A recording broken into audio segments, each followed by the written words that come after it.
चरणों में मेरा सादर प्रणाम समर्पित है और सभी यहाँ उपस्थित सहपाठियों को हार्दिक अभिनंदन करता हूँ। मैं Manish Kumar Kumaresh international BEd college का छात्र अध्यापक हूँ और झारखंड को विकसित बनाने के दिशा में एक शिक्षक का क्या योगदान हो सकता है, इस विषय पर मैं अपने विचार प्रस्तुत करूंगा। तो सबसे पहले हम लोग को ये समझना चाहिए कि जब हम लोग शिक्षक शब्द बोलते हैं तो इसका हमारे दिलो दिमाग पर बहुत गहरा असर पड़ता है। शिक्षक शब्द सुनते ही हमारे दिलों में आत्मसम्मान और रिस्पेक्ट की भावना स्वतः आ जाती है। जिस प्रकार एक माली अपने बगीचे को विकसित करने के लिए सबसे पहले सीड यानी बीज का उपयोग करता है, पौधे निकालकर नर्सरी लगाता है और नर्सरी में से जब पौधे बड़े हो जाते हैं उसको अलग जगह पे लगाता है, देखभाल करता है और कुछ समय बाद हम देखते हैं कि एक निर्जन बंजर भूमि जो है शानदार जंगल बगीचे का रूप ले लेती है।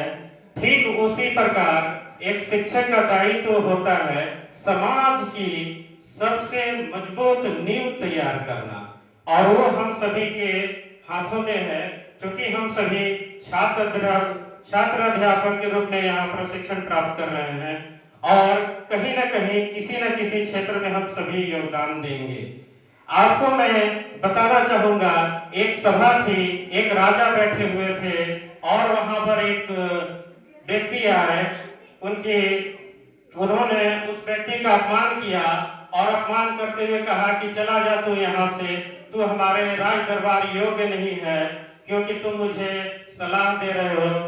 और वो व्यक्ति कोई और नहीं, महान चाणक्य थे, चाणक्य द ग्रेट। उन्होंने कसम खाई कि मैं आज राजमहल से निकाला जा रहा हूँ तो ऐसे अयोग्य शासक के हाथ में राज्य रहने नहीं दूंगा।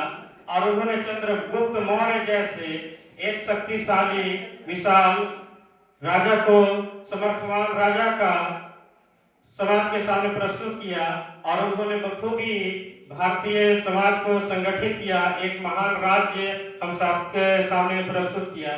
ठीक इसी प्रकार से हम सभी अपने दायित्व का निर्वहन करेंगे तो हम लोग एक बेहतर समाज का निर्माण कर पाएंगे। शिक्षक सिर्फ विद्यालय में शिक्षा दे यही काम नहीं होता है, बल्कि शिक्षक हर फील्ड में अपना कार्य दे सकते हैं। आप सभी ने महेंद्र सिंह धोनी का नाम सुना होगा, उनके छक्के को कौन भूल सकता है। लेकिन आप ये सोचिए कि उनको जो प्रशिक्षित कर रहे थे, उनके जो ट्रेनर थे, उनका कितना बड़ा महान योगदान रहा होगा। विराट कोहली के शिक्षक जो भी उनको ट्रेनिंग दे रहे थे, उनका योगदान कितना सकारात्मक रहा होगा। इसी प्रकार से जब हम लोग अपने राज्य झारखंड को देखते हैं तो झारखंड के समक्ष अभी करने को बहुत कुछ है और आप सभी को हार्दिक बधाई और शुभकामनाएं, क्योंकि हमारा राज्य झारखंड 25 वर्ष का होने वाला है। हमारा राज्य अभी युवा अवस्था में प्रवेश करने वाला है। युवा अवस्था में शिक्षकों की भूमिका सर्वाधिक महत्वपूर्ण हो जाती है। ऐसे जब कहा जाता है कि बच्चा जब बड़ा हो जाता है, पिता के कंधे के बराबर हो जाता है, तो उसका दोस्त बनकर के उसको सलाह दिया जाता है। ठीक उसी प्रकार आज हम सभी को अपने दायित्व का निर्वहन करना है।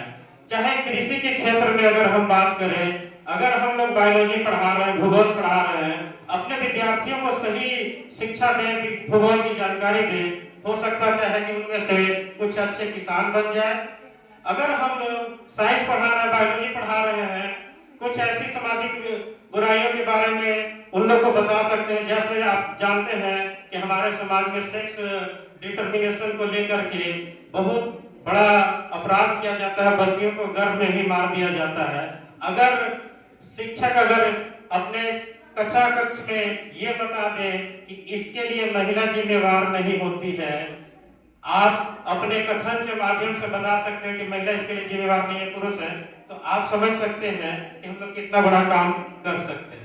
अतः मैं अपने वक्तव्य को समाप्त करने से पहले 2-3 लाइन के साथ समाप्त करना चाहूंगा।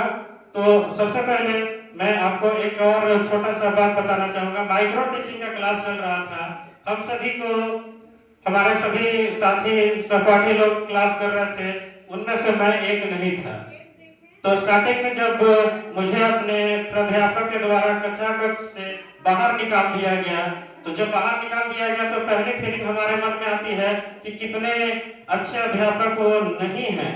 जबकि मैंने इसे सकारात्मक रूप में लिया कि चलो आज कम से कम कक्षा कक्ष से ही बाहर निकला है, जीवन से बाहर नहीं निकला है। और मैंने उसे सकारात्मक दृष्टि से लेते हुए प्रतिदिन कक्षा कक्ष में आना प्रारंभ किया और माइक्रो टीचिंग का क्लास किया।